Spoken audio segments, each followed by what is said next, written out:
Que bom ter a sua presença neste canal. Se você está chegando a primeira vez, se inscreva, faça aí conosco esse itinerário espiritual. Todas as quintas-feiras temos colocado vídeos para ajudar você na caminhada espiritual com temas como Santa Catarina de Sena, Santa Teresinha, Santa Teresa d'Ávila. Também trabalhamos com Santa Faustina e vem muitos outros aí que justamente estão nos ensinando a dar este passo de cada vez crescermos na intimidade com Deus. E estamos diariamente fazendo este caminho com a vida dos santos. Por isso você é mais do que convidado a estarmos conosco para meditar sobre a vida do santo de hoje. Quero hoje falar com vocês sobre duas santas, Santa Perpétua e Santa Felicidade. Essas santas são muito estimadas na sua época. Até hoje nós trazemos na liturgia das horas o testemunho delas daquilo que é a entrega total a Deus. Santo Agostinho falava que quando se contava o testemunho dessas duas mulheres, logo se encorajava a comunidade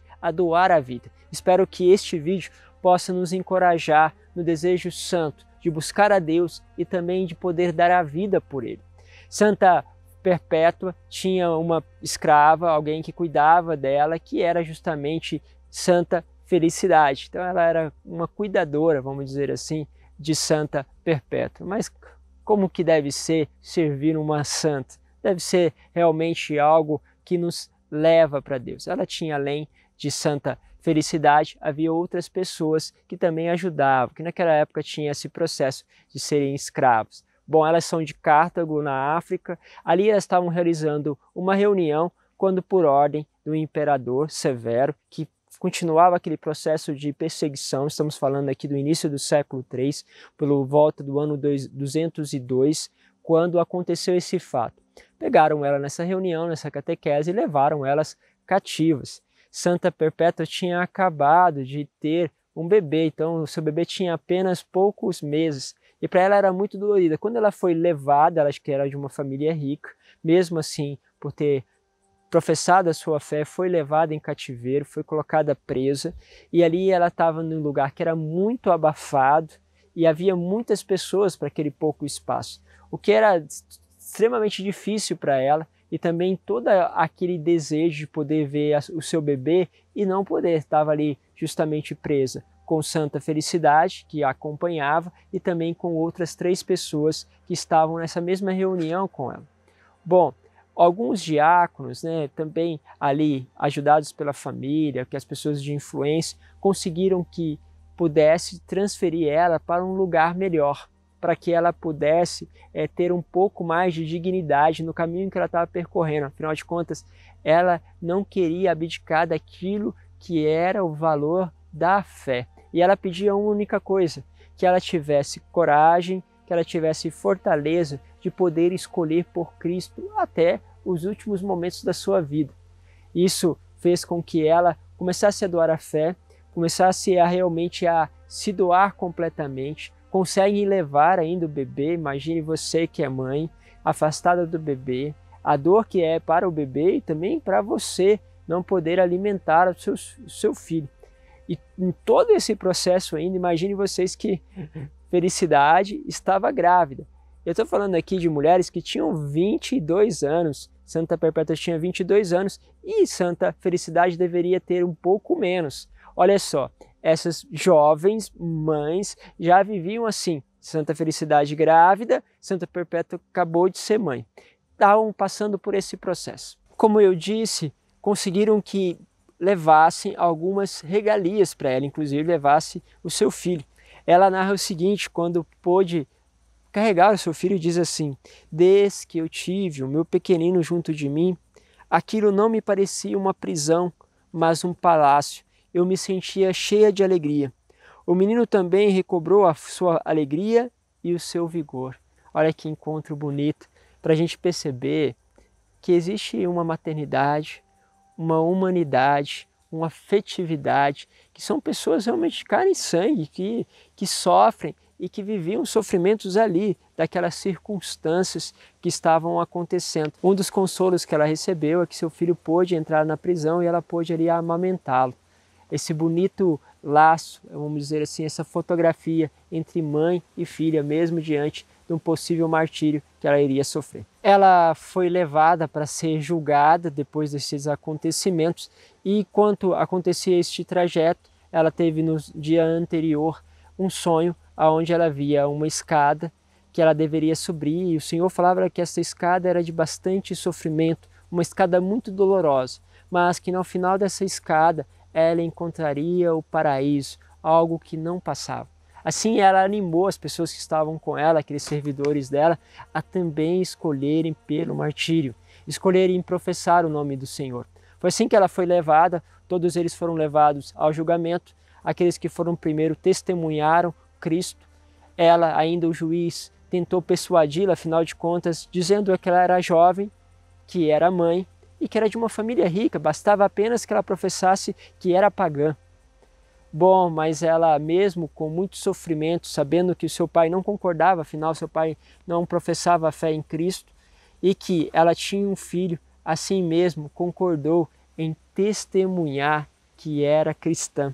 Ela vai dizer assim ao seu pai: Pai, como se chama esta vasilha que está aí na frente? Uma bandeja, respondeu o pai. Pois bem, essa vasilha deve ser chamada de bandeja, e não de pote ou colher, porque é uma bandeja.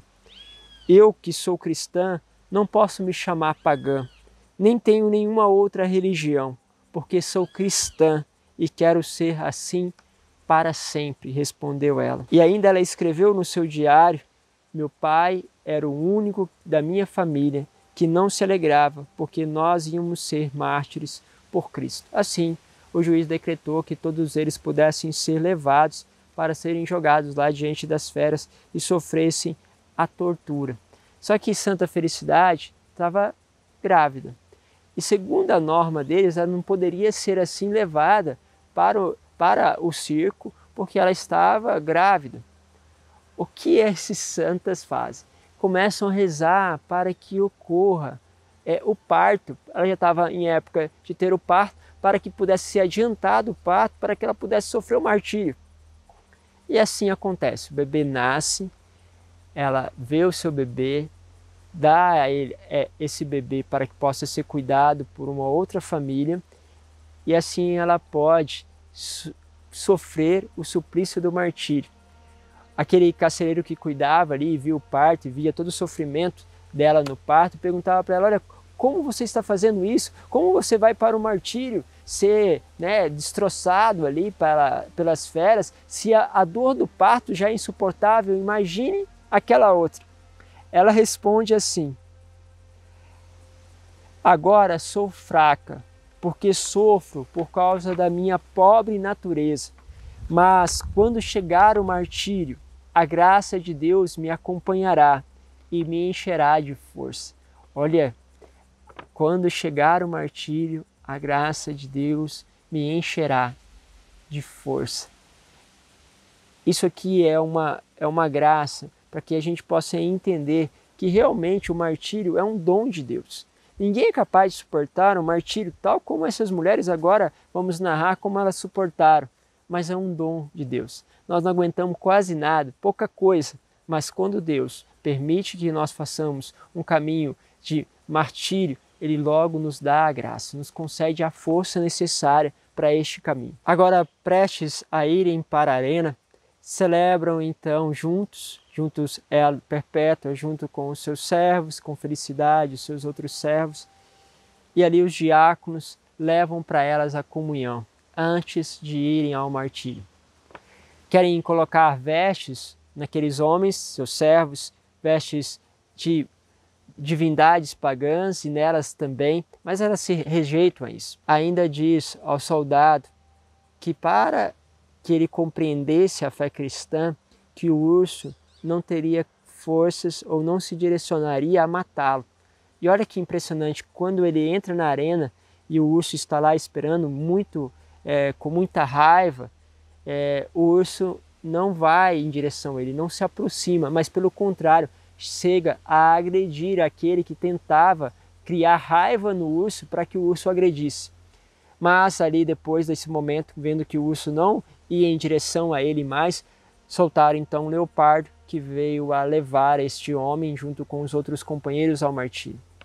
Santa Perpétua e Santa Felicidade foram amarradas, envolvidas duas juntas, essas jovens mães envolvidas juntas em uma manta, vamos dizer assim, e ali colocaram uma vaca descontrolada, raivosa, que foi em direção a elas e chifraram elas, né? Então fizeram isso e elas estavam sendo assim executadas, só que elas começaram a constranger o público, porque à medida que a vaca ia furando elas, havia uma preocupação de Perpétua de ajeitar a sua roupa, de colocar as suas vestes no lugar certo, de ajeitar o seu cabelo, porque ela não queria se mostrar indigna ou que as pessoas vissem alguma parte do corpo dela.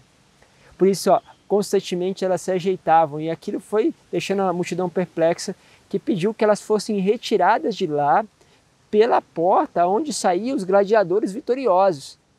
Ou seja, saírem pela porta de honra. Quando elas viram sendo retiradas de lá, porque elas queriam realmente dar a vida por Cristo. E de repente a multidão voltou a chamar, a clamar a elas que elas voltassem à arena para que pudesse ser cortada a cabeça delas.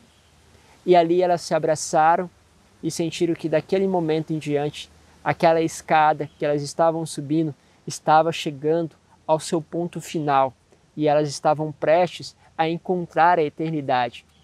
Santa Felicidade é então degolada quando aquela pessoa, o soldado que foi designado para dar a machadada em Santa Perpétua, ele errou porque estava nervoso diante da situação, ele errou a machadada e ela pegou, se ajeitou novamente depois deste erro e apontou para ele aonde ele deveria colocar o machado. E assim ela entregou a sua vida. Santa Perpétua, Santa Felicidade sofreram o martírio nesta época diante deste grande público, da qual ninguém podia negar que havia nelas uma total determinação em levar até o final da sua vida a escolha por Deus. Eu quero só deixar para vocês este testemunho, parece que nem tenho nada a acrescentar. Ele por si só diz todas as coisas. Deus vos abençoe, em nome do Pai, do Filho e do Espírito Santo. Amém.